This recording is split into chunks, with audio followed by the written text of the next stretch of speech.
අද 2020 අප්‍රේල් 30 බ්‍රහස්පතින්දා සිරස්තල කොවිඩ් ආසාදිතයින් ගණන 653ක් දක්වා ඉහළට. අදත් සිව් දෙනෙකු හඳුනා ගැනේ. කොවිඩ් වැළඳුණු පොකුරු 31න් 27ක්ම අකර්මණ්‍ය කර අවසන්. දැන් මෙම පොකුරු 31න් දැනට ක්‍රියාකාරීව පවතින්නේ පොකුරු 4ක් පමණයි. නාවික හමුදා නියැදිය හරහා වෛරස් ව්‍යාප්තියත් පාලනය කෙරේ. It is of course under control. අද රෑ 8 සිට සඳුදා අලුයම 5 දක්වා මුළු දිවයිනටම ඇඳිරි නීතිය. කොවිඩ් වෛරසය සදහටම තුරන් කළ නොහැකි බවත් වරින් වර හිස ඔසවනු ඇති බවත් චීන විද්‍යාඥයින් පවසයි. කොවිඩ් පවතිද්දීම නගර විවෘත කිරීමට රටවල් සැරසේ. වත්මන් තත්ත්වය සාකච්ඡා කිරීමට අගමැති පැවති පාර්ලිමේන්තුවේ මන්ත්‍රීවරු සඳුදා අරලියගහ මැදුරට කැඳවයි. Aderana. This is Aderana Prime Time with Naomi Fernando and Shatara Alvis. Live from Studio 24 in Colombo. අයිබෝවන් ඔබ එක්වන්නේ අදත් ලංකාවේ අංක එකේ සහ විශ්වසනීයම පුවත් විකාශය අද දෙරන 6:55 සමගයි. මෙරටින් වාර්තා වන COVID-19 ආසාදිතින් ගණන මෙවන විට 653ක් දක්වා ඉහළ ගොස් තිබෙනවා.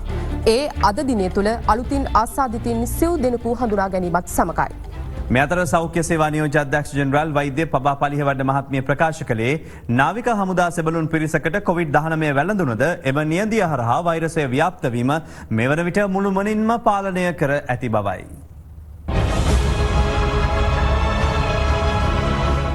පළමු නාවික හමුදා ආසාදිත සෙබලා හඳුනා ගැනුණු ඉකුත් අප්‍රේල් 22 වනදා සිට අද දහවල් 12:30 දක්වා කාලය තුල අලුතින් හඳුනාගත් COVID-19 ආසාදිතයින් ගණන 338ක් වන අතර ඊට ඇතුළත් නාවික හමුදා සමාජිකයින් සහ ඔවුන්ගේ ආශ්‍රිතයන් ගණන 264ක් වෙනවා.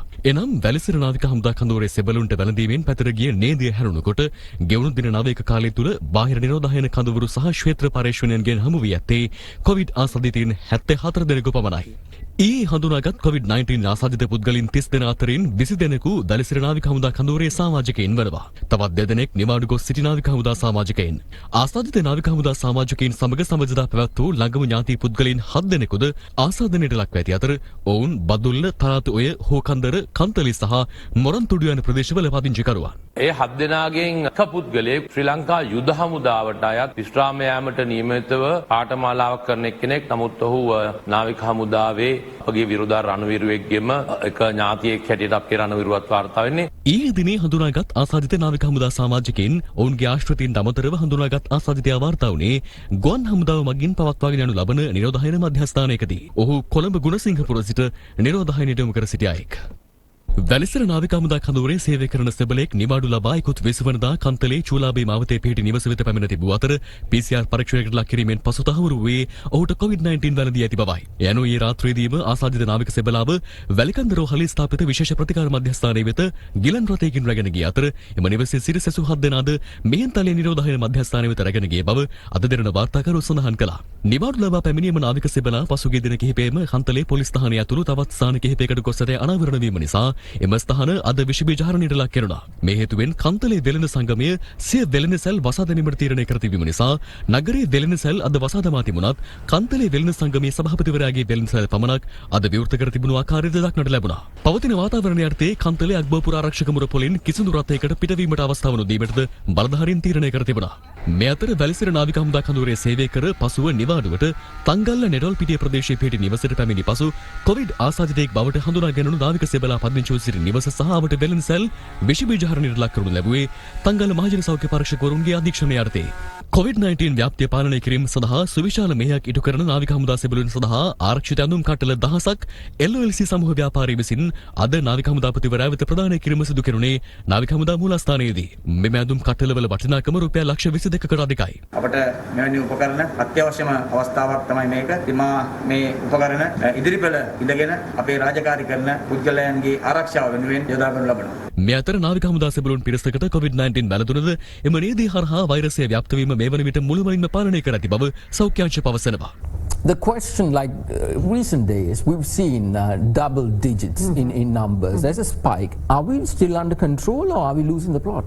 What we need to understand is why these numbers have rise, that we need to look into details of it. You know that we have identified a big cluster very recently, and also we have had the Bandaranayaka Mawata, another community cluster, and then of course out of our some 620 odd, 1/4 has been because of this particular incident what has happened in the Navy camp. So the question, Doctor, is this under control? It is of course under control, and we know where these people have gone, and also the close contacts, and also the neighborhood. Now we have started taking samples from those people, and also not only that, so we have got this group into a place where we have now already contained, and there we have the access to go and examine them and go and test them. The scale of these operations were quite large, so we were not 100% prepared for that kind of an eventuality. But you see, now we have also learned. Now any platoon going out for such operation, there will be a section. When we say a section, it's about 8 people. They will be fully covered in personal protective equipment, including coverall. Now in that operation, it was only the face mask they were wearing. Around 200 number of people have been found in that Navy. What is their status? They were quite all right. Nobody is having any complications so far. So and nobody is in the ICU? No. For all the positive cases here in Sri Lanka right now, have you all tracked them? We have each and every case has been tracked. මේ අතර Covid virus ආසාදිතෙක් සොයා ගැනීම නිසා ඉකුත් 26 වෙනිදා සිට ගම්පොළ කෙසෙල්වත්ත ගම්මානයේ තවමත් හුදකලා කර තිබෙන්නේ වෛරස් ආසාදිතය අසුරු කළ පුද්ගලයන් 14 දෙනෙකුද කන්දකාඩු නිරෝධායන මධ්‍යස්ථානයට යොමු කරවේ. එම නිසා වෛරස් ආසාදිතයාගේ නිවසේ ඇති කරන කුකුලන් සහ සුරතල් සතුන්ට ඉකුත් 27 වෙනිදා සිට මේ දක්වා ආහාර නොමැති වීම නිසා ගම්පොළ නගර සභාවේ මහජන සෞඛ්‍ය පරීක්ෂකවරුන් ඇතුළු පිරිසක් අද එම නිවසට ගොස් සතුන්ට ආහාර ලබා දීම සිදු කරනු ලැබුවා.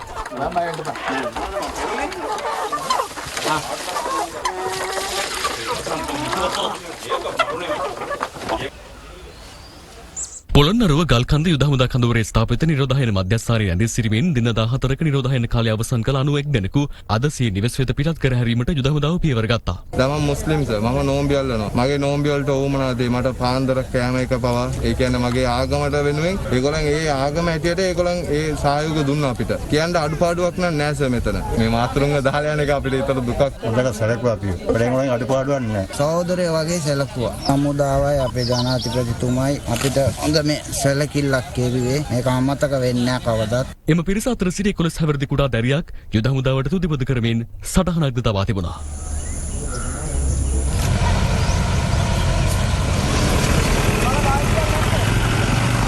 යනු මෙරට ආසාදිතයන් අතරින් වැඩිම පිරිසක් වාර්තා වන කොළඹ දිස්ත්‍රික්කයෙන් අද වන විට වාර්තා වී තිබෙන ආසාදිතයින් ගණන 157ක්.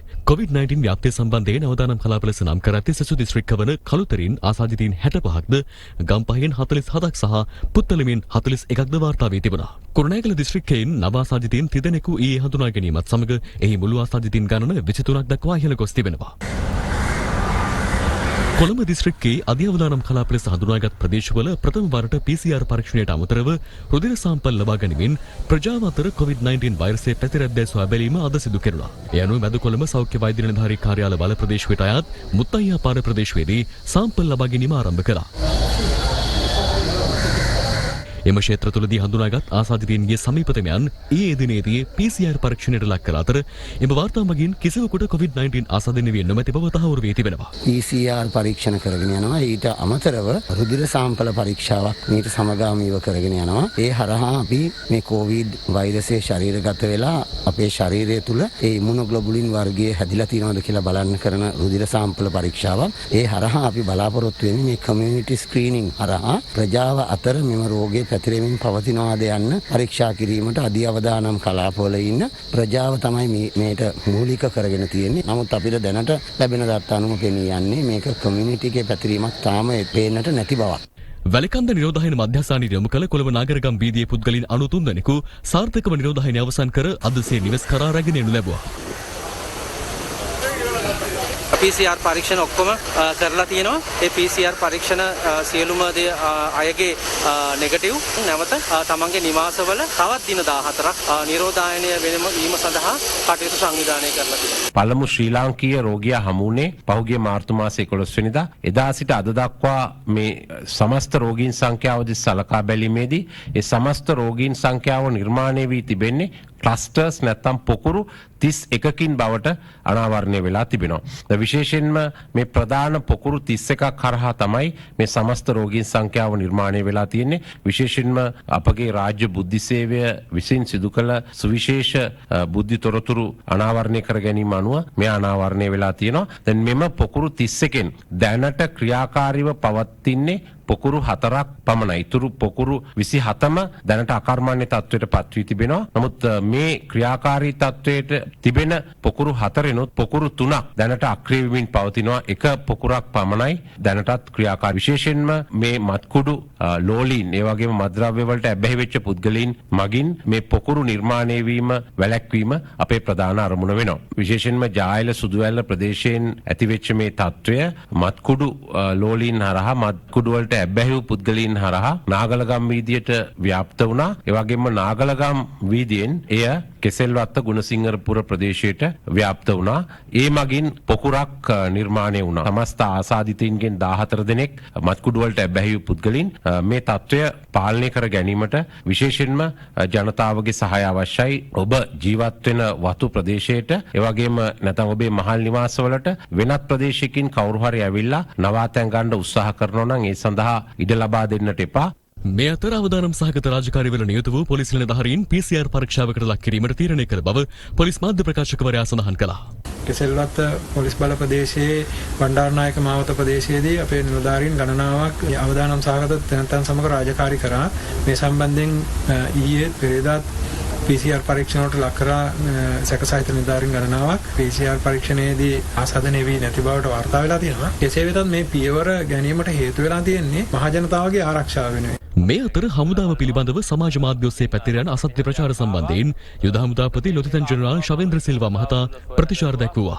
යුද හමුදාව තුල ඔබට කිව්වොත් කොච්චර අපහසුතාවයක් තිබ්බත් අපි ගොඩනැගිලි අපි එළියෙන් අරන් තියෙන්නේ 11ක් පමණයි. බස්නාහිර පළාතෙන් 5ක්, මුලතිව් ප්‍රදේශයෙන් 3ක් සහ මධ්‍යම පළාතෙන් 3ක් අරන් තියෙනවා. එතකොට අපි දන්නවා මේ ගොඩනැගිලි මොනවාද? ගොඩනැගිලි ඇතුලේ තියෙන ස්වභාවය. කියන පින්තූරයක් මමත් දැක්කා. ඒ පින්තූරය ඒ කිසිම ගොඩනැගිල්ලක පින්තූරයක් නෙමෙයි. ඒතර බුද්ධ්‍යංශ තියෙන අපිට හොයාගන්න බැරි නෑනේ. මේවා කරන්නේ කියලා. නමුත් මේක පිට රටකින් තමයි මේක දාලා තියෙන්නේ. එක දෙයක් මේක කියන්න ඕන. අපි අපේ රණවිරුවන්ව රැක බලා ගන්න උපරිම. අපිට බිම බුදියනවා කියන මහ දේවල් නෙමෙයි. අපි බිම බුදියව නම් බුදියලා තියෙන්නේ. වෙන කිසි දෙයකට නෙමෙයි. අපේ රටේ මිනිස්සුන්ට අඳක බුදි කරන්න. අපි කවදාකවත් අපේ රණවිරුවන්ට මේ දේවල් තත්ත්වයටපත් කරන්නේ නැහැ. අපිට බලා ගන්න පුළුවන් උපරිමයි. අපි අපේ රණවිරුවන් බලා ගන්නවා. අපි රණවිරුවා කියලා කියන්නේ ඒකයි.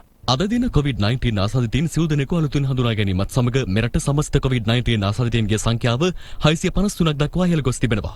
වෛරසය ආසාදනය වූ තවත් 5 දෙනෙකු පූර්ණ සුවය ලබා රෝහල් වලින් පිටව යාමත් සමග මේ වන විට පූර්ණ සුවය ලැබූ සංඛ්‍යාව 139ක්. අද දින පූර්ණ සුවය ලබා රෝහල් වලින් පිටව ගිය 5 දෙනාම මේ වන විට රෝගී ධාරිතාව ඉක්මවා ගොස් ඇති අංගොඩ ජාතික බවුණු රෝග විද්‍යාලතනෙන් පිටව ගිය අය වෙනවා. අපේ රෝහල් වල 100 ගානකට ප්‍රතිකාර කරලා සුව වෙලා එළියට ගිහිලා තියෙනවා. හැබැයි රෝහල් කාර්ය මණ්ඩලයේ COVID-19 හදාගෙන නැහැ. මේක මහ ජනතාව අවබෝධ කරගෙන රෝගය හදාගන්න නැතුව ඉන්න මෙහෙමයි කියලා ඔබට දීලා තියෙන සෞඛ්‍ය විද්‍යාත්මක අවවාද පිළිපැද්දොත් අපිට මේ ඉන්න රෝගීන් ටික සුව කරගත්තට පස්සේ තවත් රෝගීන් ඇති නොවෙන කටයුතු කරන්න තාමත් හොඳින් අවස්ථාව තියෙනවා. මේ අතර ලොව බොහෝ රටවල් සිය සංචරණ කටයුතු තාවකාලිකවත් හිටවනු ලැබීම නිසා දිවයිනට නොහැකිව සිටින විදේශගත ශ්‍රී ලාංකිකයන් මෙරට ගෙන්වා ගැනීමේ වැඩපිළිවෙලට අනුව ඉන්දියාවේ කොල්කතාහි රැඳී සිටින පිරිසක් රැගෙනීම සඳහා ශ්‍රී ලංකන් ගුවන් සේවයට ඇත් යානයක් අද පිටත් කර යවුණා. ශ්‍රී ලාංකිකයන් 125 දෙනෙකු රැගෙනීමට කටයුතු කරන අතර එම යානය අද පස්වරුවේ මෙරටට ළඟා වුණා.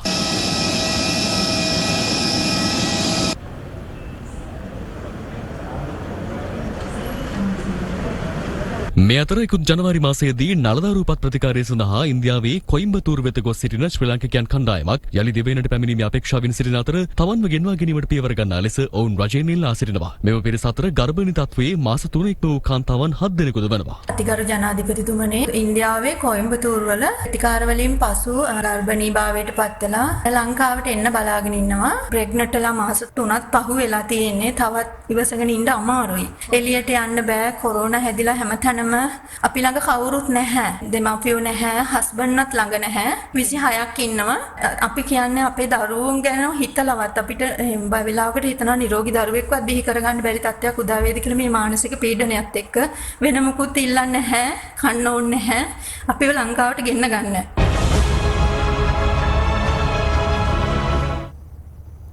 අද රාත්‍රී 8 සිට එළඹෙන මැයි 4 වනදා අලුයම 5 දක්වා මුළු දිවයිනටම ඇඳිරි නීතිය බලපැවැත්වෙන බව ජනාධිපති කාර්යාලය නිවේදනය කරනවා. නියෝජ්‍ය පොලිස්පති නීතිඥ අජිත් රෝහණ මහතා සඳහන් කළේ අනුව එළඹෙන සති අන්තයේ ඇඳිරි නීති උල්ලංඝනය මෙන්ම මද්‍රව්‍ය ජාවාරමේ නිරත පුද්ගලයන් අත්අඩංගුවට ගැනීම සඳහා විශේෂ මෙහෙයුම් ක්‍රියාත්මක කරන බවයි. කොළඹ ගම්පහ කළුතර සහ පුත්තලම යන දිස්ත්‍රික්ක හැර සෙසු දිස්ත්‍රික්ක 21 හැඳින නීතිය අදත් අලුයම පහට తాවකාලිකව ලිහිල් කෙරුණා. මහනුවර හැටෙන සහ අම්බලන්ගොඩ නගරවල ජනතාව වැඩි වශයෙන් දෙලෙනසල් වෙත පැමිණ සිටි ආකාරය අද දැකගත හැකි වුණා.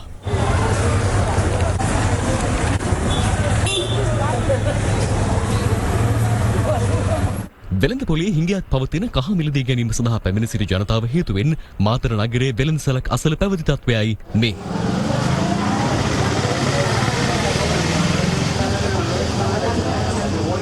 මුඛාවරණ සහ අත්පැසුම් නිසිලෙස භාවිතය සම්බන්ධයෙන් තවමත් බොහෝ දෙනා වැඩි උනන්දුවක් නොදක්වන ආකාරය වැලිමඩ නගරයේදී දක්නට ලැබුණා. එක අතකට ග්ලවුස් දෙකක් ගහලා සාත්ත පුත දාගත්තද? ඒක නම් හරියන්නේ නැහැ. එක ග්ලවුස් දෙකක් දාගන්න මාස්ක් එකක් දාන්න ඔය මේ වයින් කරලා ලෙන්ස් වයින් කරලා කොණ්ඩා කපන ස්ථාන තවදුරටත් පසා තබන්නයි සෞඛ්‍යංශ දැනුම් දී තිබියදීත් බලපිටිය නගරයේ කොණ්ඩා කැපීම සිදු කරමින් සිටි පුද්ගලයෙකුට මහජන සෞඛ්‍ය පරීක්ෂකවරුන් විසින් අවවාද කර එම ස්ථානය වසා දමනු ලැබුවා. මේ අපි සෞඛ්‍ය පාවිච්චි කළ මේ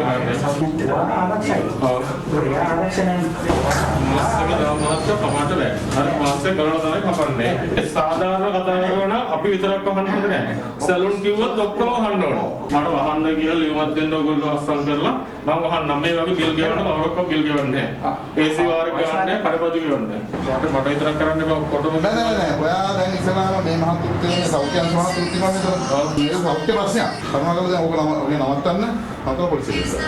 ඔබට මම මේක තේරුම් ගන්න දැන් මෙතන එනකොට පොල්ට ටිකක් ඇවිත් ඉන්නම ආවේ අරලා තිබිච්චින්ද ආවේ.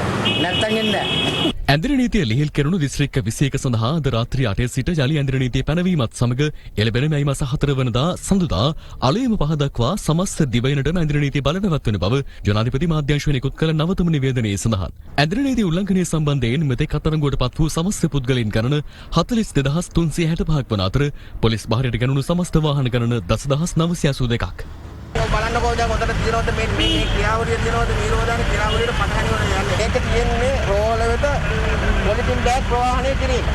ඒක මෙතින වාඩි විතරයි. දැන් ඔයා මේ මොකද්ද කරන්නේ? ඒකේ තියෙන මගේ ප්‍රවාහනයක් නේ. කරුණාකරලා බහින්නකෝ නිරෝධන ක්‍රියාවලියට පටහනි වල මේක මං කරන්නේ. දැන් මේ ටීවල් එකේ 3 දෙනෙක් ඉන්නවා. තරදි නෙමෙයි ඔබතුමා අයින් කරලා නවත්තන්නකෝ. හරි. මේ කොහෙද මේ එක්කන්නේ? කරුණාකරලා බස්සන්න. කරුණාකරලා බස්සන්න. ඒකට වාඩි වෙන්නත් බෑ. අද රාත්‍රී 8 සිට සඳුදා අලුයම 5 දක්වා කාලය තුල ශ්‍රී ලංකාව පුරාම නිරෝධායන ඇඳිරි නීතිය ක්‍රියාත්මක වෙනවා. මාර්ග බාධක 1100කට ආසන්න සංඛ්‍යාවක් යොදවලා තියෙනවා. විශේෂයෙන්ම මේ සතියන්තේ විශේෂ මෙහෙයුම් වැටලීම් සිදු කරනවා. ඇඳිරි නීති කඩ කරන්නන් වගේම නීති විරෝධී මත්ද්‍රව්‍ය මත්පැන් නිෂ්පාදනය කරන්නන් භාවිතා කරන්නන් පිළිබඳව සොයා බැලීම සඳහා එළඹෙන මැයි 4 වෙනිදා සිට අත්‍යවශ්‍ය සේවාවලට පැමිණෙන සේවකින් සඳහා දුම්රිය සේවා ක්‍රියාත්මක කෙරුණද එම සේවා සැලසෙන්නේ අදාළ රාජ්‍ය සහ පෞද්ගලික ආයතනවල ප්‍රධානීන් නිර්දේශ කර ඉල්ලුම් කර ඇති සේවකින් සඳහා පමණක් බව දුම්රිය දෙපාර්තමේන්තුව පවසනවා. එලෙස ගමන්වාර වෙන්කර නොගත් මගින් එදිනට දුම්රිය ස්ථානයට පැමිණීමෙන් වළකින ලෙසයි එම දෙපාර්තමේන්තුව වැඩිදුරටත් දැනුම් දෙන්නේ. එමෙන්ම මැයි 11 වෙනිදා සිට 15 වෙනිදා දක්වා සතිය සඳහා ගමන්වාර වෙන් කිරීම ඔන්ලයින් ක්‍රමයට පමණක් සිදු කෙරෙනු ඇති. දුම්රිය ගමන්වාර වෙන් කර ගැනීම පිළිබඳ දුම්රිය දෙපාර්තමේන්තුව අද මාධ්‍ය වෙත දැනුම් දීමක් සිදු කළා. එහි සඳහන් වන්නේ එළඹෙන මැයි 4 වෙනිදා සිට අත්‍යවශ්‍ය සේවා සඳහා පැමිණෙන රාජ්‍ය හා පෞද්ගලික අංශයේ කාර්ය මණ්ඩල සඳහා සියලු දුම්රිය මාර්ගවල ප්‍රවාහන සේවා ක්‍රියාත්මක වන බවයි. නමුත් දුම්රියේ ගමන් කළ හැක්කේ අදාළ ආයතන ප්‍රධානීන් නිර්දේශ කර ඉල්ලුම් කර ඇති නාම ලේඛනවල සඳහන් සේවකීන්ට පමණක් බවයි දුම්රිය දෙපාර්තමේන්තුව පවසන්නේ. මැයි 11 වෙනිදා සිට 15 වෙනිදා දක්වා වන සතියේ දුම්රිය ගමන්වාර වෙන් කිරීම ඔන්ලයින් ක්‍රමයට පමණක් සිදු කෙරෙන බැවින් www.railway.gov.lk වෙබ් අඩවිය හරහා ගමන්වාර වෙන් කර ගන්නා ලෙස දුම්රිය දෙපාර්තමේන්තුව දැනුම් දෙනවා.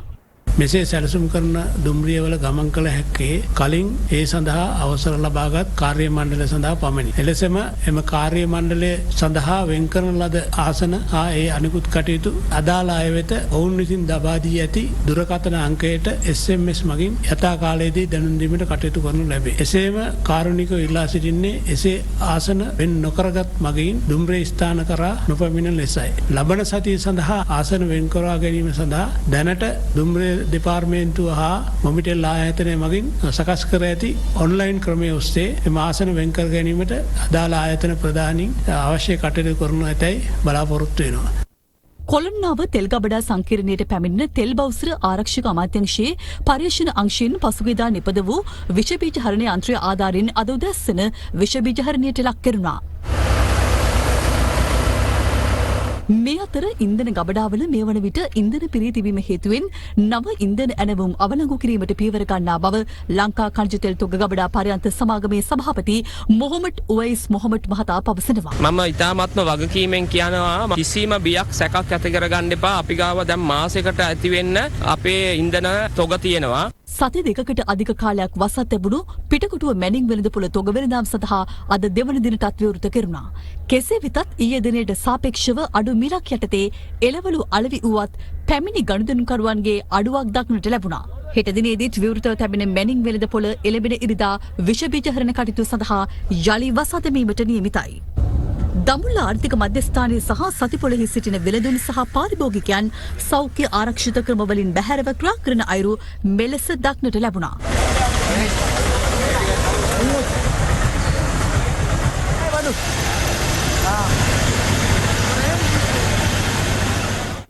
ගොවින්ට පොහොර නොමිලේ ලබා දීමේ වැඩසටහන යටතේ බණ්ඩාරගම ගොවිජන සේවා මධ්‍යස්ථානයේ විසින් අද පොහොර නිකුත් කරන බවට කෘෂිකර්ම පරීක්ෂණ නිලධාරීන් ගොවින්ට දැනුම් දී තිබුණා. ඒ අනුව අද පෙරවරුවේ ප්‍රදේශීය ගොවින් නොමිලේ පොහොර ලබා ගැනීමට එම ස්ථානයට පැමිණියත් ගොවිජන සේවා මධ්‍යස්ථානය අගුළු දමා වසා තමා තිබීම හේතුවෙන් දැඩි අපහසුතාවයට පත් වුණා. පොලේ පුරවල දුන්න මේකට ඇවිල්ලා පොර ටික ගන්න කියලා 10න් ඉස්සර. ඊට පස්සේ ඒකයි මේ ආවේ. දැන් ඉතින් වහලා ඉතින් පොර නැහැ ඉතින් ආවට පස්සේ. මෙහෙමයි. දෙට්ට ගිහලා පොලේ දීලා කිව්වනේ පොර ටික ගන්න කියලා. අද උදේ මේ ලියලා දුන්නේ. පොර දීමක් ඇවිල්ලා. කෙසේ වෙතත් අද දිනේදී පොහොර බෙදා දීම සඳහා එම ස්ථානයට පැමිණ සිටි ගොවිජන සේවා මධ්‍යස්ථානයේ සේවකයින් දෙදෙනා පවසන්නේ ඊයේ සවස වන විටත් මධ්‍යස්ථානය තුල පොහොර තිබූ බවයි. ඊයේ පොර දෙනවා කියලා කිව්වා අපි දෙන්නෙකුට එන්නේ කියලා හිතට උදව් කරන්න. අපි දෙන්න උදේ 8 ඉඳලා මෙතනට ආවා. නමුත් අපි දන්නේ පොර අද නැහැ කියලා. කොහොම ගියාවද දෙකට විතර යනකොට ඒකටත් පොර දුන්නා. මේ අතර දඹුල්ල ප්‍රදේශයේ පොහොර අලෙවි සැලක රුපියල් 1000ක පොහොර මිටිය 1200ක වැඩි මිලට අලෙවි කළ ව්‍යාපාරිකයෙක් පිළිබඳව අද දෙරණට වාර්තා වුණා. පොර කීයද අද ගත්තේ වල? 1200ට. එදා කීයද ගත්තේ? 1200ක්. අපිට පොඩි කිට්ටයක් දුන්නා. අපෝ මේක ගත්තා විලා. පොර කීයද ගත්තේ අක්කේ? ඈ? 1200 ගත්තා. පොර මිටියක මිල කීයද? මේ තියෙන ගාලා. රුපියල් 1000යි. 1200 ගත්තා. පොර බෑකේ දාතේ 1000. කෙසේ වෙතත් අදාළ ව්‍යාපාරිකයා පවසන්නේ කිසිදු හේතුවක් මත වැඩි මිලට පොහොර අලෙවි නොකළ බවයි. පොහොර තියෙනවද? යූරියා. කීයද මිටිය? රුපියල් 1200 විකුණනවා කියලා ගොවීන් කණ්ඩායමක් දැන් පොහොර ටික තියාගෙන ඉන්නවා. මේ ගොවියෝ බොරුවක්ද කියන්නේ උදේ පාන්දර ඇවිල්ලා. ඔයා හිතන හැටි. නේ අපි බොරුවක් කියන්නේ නැහැ. අපි අත්‍ය සුද්ධ කියන්නේ. ඉස්ම දෙයිය වැඩ ඉන්න මේ ඉන්නේ දඹුලු ගලේ. අපි ගොවිතන් එන පාළු වෙන්න බොරු කියනවා. ඒකට හරි දිනුනෙත් නැහැ බොරු කියන්නේ නැතුව.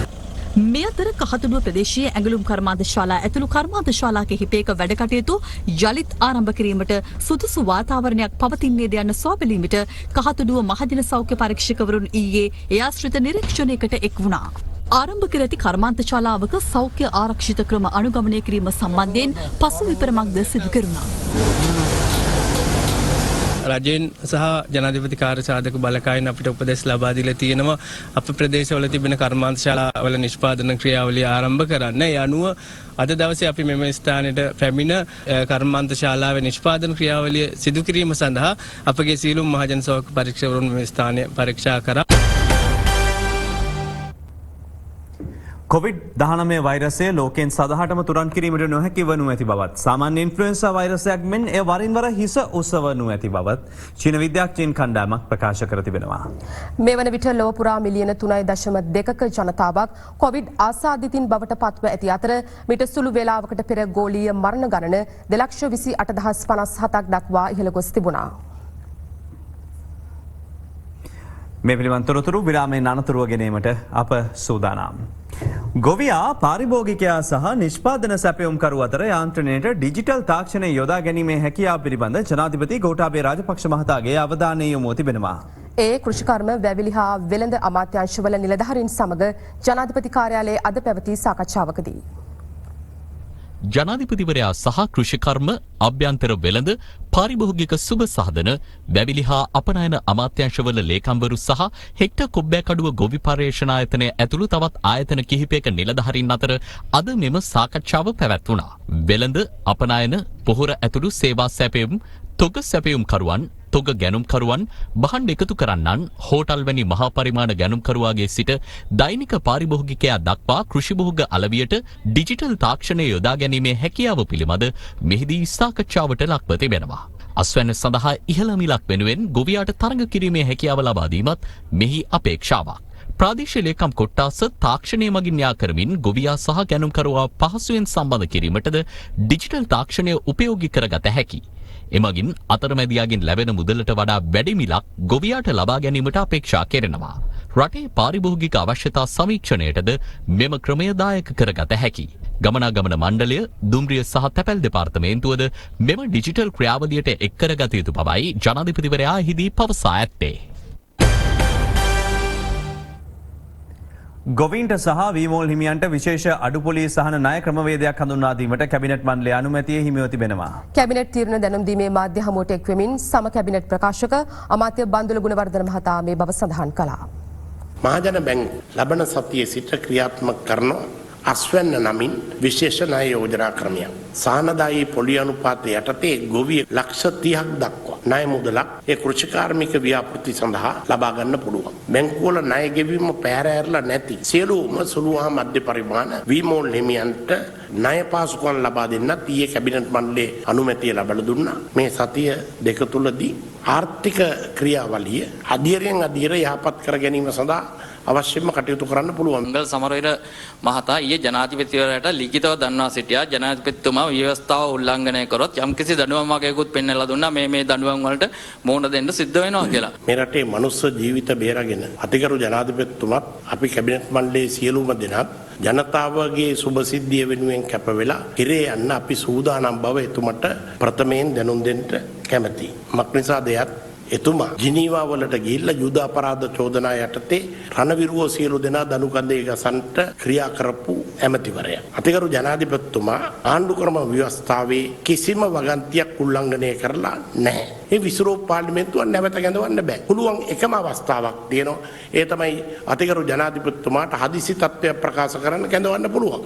ජනාධිපතිතුමා පැහැදිලිව කියලා තිනවා මට එවැනි අවශ්‍යතාවයක් ඇත්තෙම නැහැ කියලා. එතුමා බොහොම පැහැදිලිව කියලා තිනවා මේ පරණ පාර්ලිමේන්තුව රටට කරපු විපත ගැන අබමල් රේණුවක අවබෝධයක් තියෙන කෙනෙක් මේ පාර්ලිමේන්තුව කැඳවන්න කියනවා. ඒ පාර්ලිමේන්තුව තියෙනකොට කියනවා අහවල් දවසේ අහවල් වෙලාවට සහරාන් අහවල් තැනට ගහනවා. පාර්ලිමේන්තුවේ මැති ඇමතිවරු ඔක්කොම දැනගෙන ඉන්නවා. රජයේ අංශය දැනගෙන ඉන්නවා. එතකොට ඒ මනුස්ස ජීවිත 277ක් බේර ගන්න බැරි වෙච්ච පාර්ලිමේන්තුව නැවත කැඳවන්නේ මොකටද? රටවල් 195ක් අතරින් ලංකාව සිටින්නේ 163 වන ස්ථානයේ රෝගීන් සංඛ්‍යාව සැලකීමේදී ඒක ඉතාම හොඳ තත්ත්වයක්. අපි පහතින් සිටින්නේ මරණ ප්‍රමාණය සැලකීමේදී අපි සිටින්නේ 153 වන ස්ථානයේ මරණ සැලකීමේදී. නිසා පාලනයේ පැත්තෙන් ඉතාම හොඳ ප්‍රතිඵලත් ප්‍රතිකාර පැත්තෙන් වෛද්‍යවරුන්ගේ සානිකුත් සෞඛ්‍ය කාර්යමණ්ඩල කැපවීමෙන් මරණ ප්‍රමාණය ඉතාම අවම ප්‍රමාණයක රැඳිලා තිබෙන බව අපි තම සතුටින් සඳහන් කරනවා.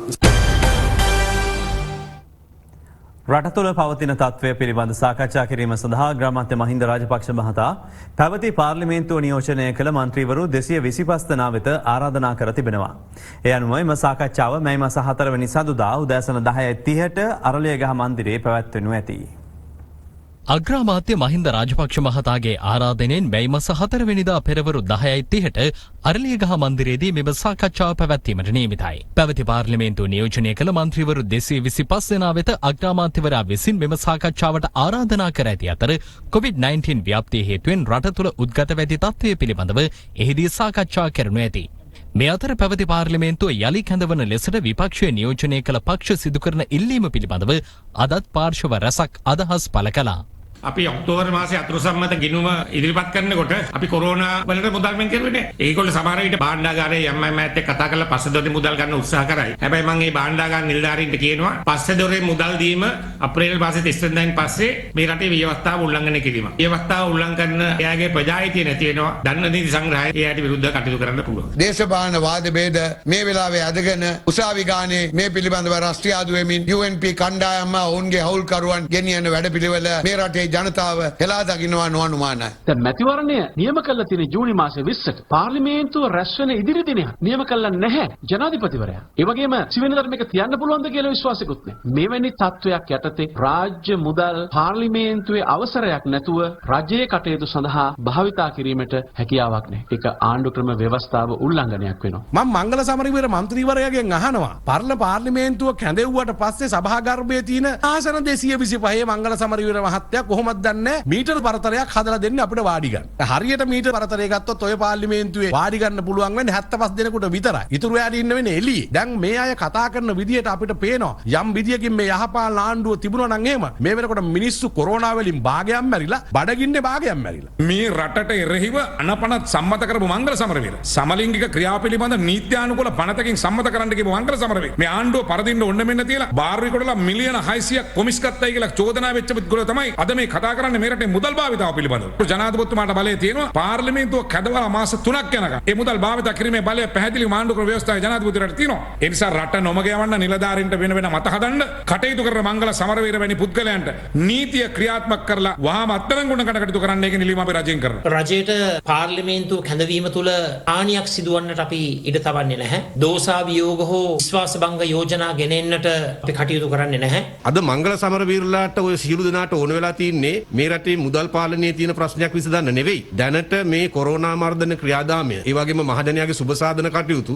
හැකියතාක් උපරිම සාර්ථකව කරගෙන යන නිසා ඒක කඩාකප්පල් කරන්න පුළුවන් පොටක් පාද ගන්න. ඒකට තමයි පරණ පාර්ලිමේන්තුව ගේන්න කියන මේ අඳුනාව කරන්නේ. දැන් මේ වෙන විට කරන චෝදනාවක් තමයි මේ ලැබෙන මුදල් වලට වෙන්නේ මොනවද? ඇත්තටම විදේශ වලින් ආධාර ලැබුණාද? මේ පිළිබඳව ඊයේ අපි අමාත්‍ය මණ්ඩලය තුල සාකච්ඡා කළා. එතනදී අතිගරු ජනාධිපතිතුමන් පැහැදිලිව කිව්වා ඔය ගොඩක් රටවල් ඩොලර් මිලියන් මෙච්චර දෙනවා අච්චර දෙනවා කියලා ප්‍රසිද්ධ කරලා තිබ්බට මුදල් වශයෙන් මේ වනතේ කවුන්ගෙන් කිසිම ආධාරයක් ලැබිලා නැහැ කිය. මේ තමයි 2015ට කලිනුත් මේගොල්ලෝ කරපු ක්‍රමේ. ඒගොල්ලන්ට ඕනේ රටේ යමක් නිවැරදිව වෙනවා නම් මහජනයා තුල ඒ ගැන තියෙන විශ්වාසය පළුදු කරලා නැති සැක සංකා උපද්දවලා ආණ්ඩුව අවුලකට සහ රට අවුලකට ඇදලා දාන්න තමයි මේගොල්ලන්ට ඕනේ. අපි අභියෝග කරනවා ඔය සල්ලි කතාව කියන ඕනම කෙනෙකුට ඔය කියන විදේශ රටවල් වලින් කොරෝනා මර්ධනය සඳහා ඇවිල්ලා තියෙන මුදල් දැනට මේ රටට ලැබිලා තියෙනවා නම් සතයක් හරි පුළුවන් නම් කියන්නේ එහෙම සතයක් හරි හම්බෙලා තියෙනවද කියලා. සිදුර වැසුන ඕසෝන් වියන